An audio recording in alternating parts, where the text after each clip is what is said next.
In this X-ray, this is the right side and this one is the left side, and this is usually marked on the X-rays. A good way to remember is that you imagine that the patient is always facing towards you. This is true for both PA and AP films. Now, I'll tell you the structures which are normally seen on chest X-ray. I'll just mark and name the structures. I'll discuss in detail in the later part of this video. So this is a trachea, this is a carina, right bronchus, and this one is left bronchus. This is divided into right and the left bronchus. Then this is the lung field, this one is the clavicle, then this is aortic knuckle, this is the hilum, over here is the heart, this one is a diaphragm, the right hemidiaphragm. These are the ribs, and this one, as you can see below the left hemidiaphragm, is a gastric bubble. Now this X-ray looks like a perfect X-ray, right? And before moving further, you need to check the patient detail. This is very important, and it is always mentioned on the X-ray. Now the name is Chirag Madan. Oh, I know this guy. Oh, okay, that's me.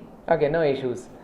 So check the name, the age of the patient, the unique ID number, and the date on which it is taken. Next is to assess the quality of the image. It can be remembered by a mnemonic, RIPE, where R stands for rotation, so as to see whether the film is rotated or not. The spinous processes should lie halfway between the medial ends of the clavicle. That means in between the medial ends of the clavicle. If the patient is rotated, then interpretation of the X-ray becomes difficult. Firstly, it may be difficult to know if the trachea is deviated to one side by a disease process, and it also becomes difficult to comment actually upon the heart size. And the changes in the lung density due to asymmetry of the overlying soft tissue may be incorrectly interpreted as lung disease. So now let's see what happens to the heart size with respect to the rotation. So this is a person standing over here, and there is a film in the front, and this is a normal. The rays are coming from the back, so this is most likely a PA film. And if the patient is rotated towards the left, let's see the second image. Second image shows patient is rotated towards the left. So as you can see, the X-ray beams are going like this, and heart size looks greater or magnified or exaggerated. Whereas if you see the third image, the patient is rotated towards the right. In this, the true size of the heart may be underestimated. Now next in RIPE is inspiration. Ideally, chest X-ray should be done in inspiratory phase. If the X-ray taken during a good inspiratory effort, diaphragm should be intersected by 5 to 6 anterior ribs or 8 to 10 posterior ribs in the mid-clavicular line. Less is a sign of incomplete inspiration. Whereas if more than 7 anterior ribs, then it suggests hyperinflation. Now let's count in this X-ray. X-ray number 1. So these are the posterior ribs, whereas these one are anterior one. Let's count the anterior ones. This is first, second, and third. So there are 3 anterior ribs intersecting the diaphragm in mid-clavicular area. That means this is either an expiratory film or poor inspiratory effort. Also, heart appears bigger and there seems to be consolidation on left base. Now let's see the next X-ray. So the number of anterior ribs in this X-ray are, you can calculate, 1, this one is second, then third, then fourth, fifth, and sixth. Heart seems to be normal and there is no consolidation at the bases. Now don't get surprised, my friends. These 2 X-rays are of a same patient. One in the expiratory phase, the first one, and the second one in the inspiratory phase. Now why such a big difference? First of all, diaphragm pulls the undersurface of the heart down during a good inspiratory effort, which is absent in expiratory phase. So heart appears bigger in transverse diameter. Whereas the second reason is the failure to distend the lungs fully can cause crowding of vessels at the lung bases. and the resultant appearances, this can be misleaded with a lung infection or collapse. So that is the reason we always should look for a inspiratory film. Next comes the P in RIPE, which stands for projection, either AP or PA view. Let's understand the concept. PA stands for postero-anterior view. In this, as you can see on this diagram, the X-rays enter through the back, that is the posterior of the patient, to a film cassette which is located in the front, anteriorly of the patient, as you can see in this diagram. On the other hand, if we talk about AP, which stands for anteroposterior, in this imaging, the beam shoots from the front, that is anterior of the patient, and hits the plate located behind the patient, that is posteriorly. This is done in patients who are frail, who are not able to stand, or who are admitted in ICUs. Radiographers will often label a chest X-ray as either PA or AP. So you can see on the X-ray, if the image is not labeled, let's say it's not labeled, then you consider it as PA, that is a PA view, right? If you are not sure, then look at the medial edges of each scapula. In order to take a PA view, the patient places his or her arms around the side of a detector plate or stands with hands on the hip, as you can see in this diagram. This ensures the scapula are rotated laterally and no longer they overlap the lungs. Now let's see the PA view X-ray. So in this X-ray, you can see the edges of the scapula are retracted laterally with only a small portion projected over each lung, and heart size or cardiothoracic ratio is in normal range. Whereas in an AP view, patient is lying down, so scapulae, they are not retracted. In this particular X-ray, you can see the scapulae are not retracted laterally and they are projected over each lung. Also, the heart appears large in an AP view. This seems very confusing, right? No worries, I'll explain the concept. Now see this diagram. The upper diagram shows an AP projection. Heart appears larger because the heart is relatively away from the detector, and also because the X-ray beam is more divergent as the source is nearer the patient. Whereas if you see the lower diagram, it shows a conventional PA projection. The apparent heart size is nearer to the real size, as the heart is relatively nearer the detector. Magnification of heart is also minimized by use of narrow beam produced by increased distance between the source and the patient, which is normally 6 feet or 180 centimeters in PA projection. As you can see in this diagram, the X-ray beams are coming from a far away distance, right? And now you will be amazed and surprised to know that these two, the previous two X-rays which we discussed, are of a same patient. One is in the PA view and the other in a AP. So the most important, the most ideal and the most optimal view is the PA view. Next comes E in the right, that is exposure. With proper exposure, the spine should be faintly visible behind the heart, as you can see in this X-ray. Now, whenever you need to read or interpret an X-ray, you need a systematic approach, right? Either it can be remembered by a mnemonic A, B, C, D, E, or you can read the X-ray from inwards to the outwards.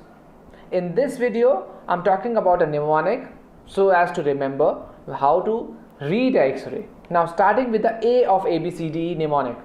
A stands for airway, that is the trachea, the carina and the bronchus.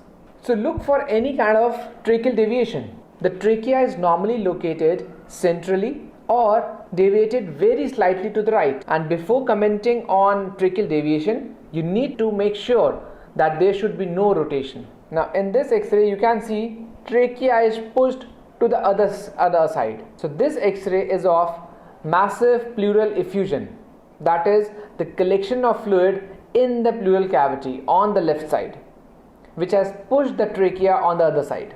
Now see this X-ray, the next one. Now can you see the difference on the right and the left side? The right side lung fields is more black and there are no vascular markings seen. So this blackening is actually due to air collected in the pleura on the right side, which is called as pneumothorax, which has actually pushed the trachea on the left side, that is another side, opposite side. Now look at this X-ray, X-ray number 8. As you can see, trachea is deviated to the right side, but there is no pleural effusion or pneumothorax on the left side as we discussed in the previous two X-rays. So this has happened because of the collapse of lung on the right side. So that means there is a collapse which has pulled the trachea on that side. So there is a collapse on the right side. Next to look for is the breathing or the lung fields, and B also stands for bones. So A, airway, B, either breathing or the bones. So first talking about the breathing. Air on X-ray looks black, but if in the lung fields you see white shadows or opacities, then that suggests there is a pathology in the lung. Let's see this X-ray. Now you can see whitishness or haziness in the right middle and lower lobe, and also on the left lower lobe. So this goes in favor of consolidation, that is pneumonia, which is actually replacement of alveolar air by fluid or cell, pus or any other material. But before commenting it as consolidation, you need to see the clinical picture as well. Any presence of fever or signs of infection, right? And also you need to compare with the previous X-rays if available. Coming on to the next X-ray, X-ray number 10. Now you can see a discrete area of whitishness on left side. This is a solitary mass. Again, you have to correlate with the clinical history of the patient, and to confirm you need a biopsy. Coming on to the next one, X-ray 11. In this particular X-ray, you can see multiple round white discrete areas on both the lung fields. So this is lung metastasis. X-ray number 12. In this X-ray, you can see white rim encircling the black air on the left side. This is like a hole in the lung called as cavitatory lesion, and there are various causes for that. It could be abscess, neoplasm, necrotizing pneumonia. Coming on to the next one. Now this is a very important X-ray as far as clinically and if you talk about the MCQs. In this particular X-ray, you can see ill-defined opacities or shadows in bilateral perihilar area extending laterally, which is suggestive of pulmonary edema, and this is most likely due to left heart failure. This perihilar shadow appearance, it is actually called as bat's wing appearance. Very, very important for all your MCQ or your medical examination. So coming on to the next one. Now this patient is admitted in ICU with complaints of aspiration 2 days back, currently on 80% oxygen support from the ventilator, and previous X-ray was normal. Cardiac status is also normal. So what is the most likely diagnosis? Now you see bilateral infiltrates on X-ray, acute in onset, that is less than 7 days, decreased PF ratio, that is decreased PaO2 by FiO2. I mean there is decreased oxygenation as suggested by 80% oxygen support, that too from a ventilator, and there is no cardiac issue. So this is a classical picture of ARDS, acute respiratory distress syndrome. Very, very, very important. Whenever you are working in ICU setup or in your wards, or obviously this is not possible in your ward, in HDU area, in your ICUs, and very important again for your MCQs. Well, I think you got the point now. Clinical history is very, very, very important to diagnose a patient. Moving further, if we talk about pleura, we have already seen pleural effusion and pneumothorax. One more thing I need to tell you is, whenever we are talking about pleural effusion, we see the CP angle, that is a costophrenic angle. If it is blunted, that is suggestive of pleural effusion. Coming on to the next one. Now in this X-ray, the arrow is pointing towards a thin black rim without vascular marking, suggesting pneumothorax, and you can also see the air fluid levels on the right side. So this X-ray is hydropneumothorax, which is most commonly seen in road traffic accident cases. So this was all about the breathing part. Second B is bones. Now look for any kind of bony fractures. In this X-ray, you can see a left clavicular fracture. Now in this X-ray, see the normal ribs contour on the right side, whereas there are multiple rib fractures on the left side. Till now we have covered A and B of the mnemonic ABCDE. Now coming on to the next one, that is the C, which stands for cardiac. Let's see this next X-ray, X-ray number 18. The right atrium makes up the right heart border, whereas the left ventricle makes up the most of the left heart border.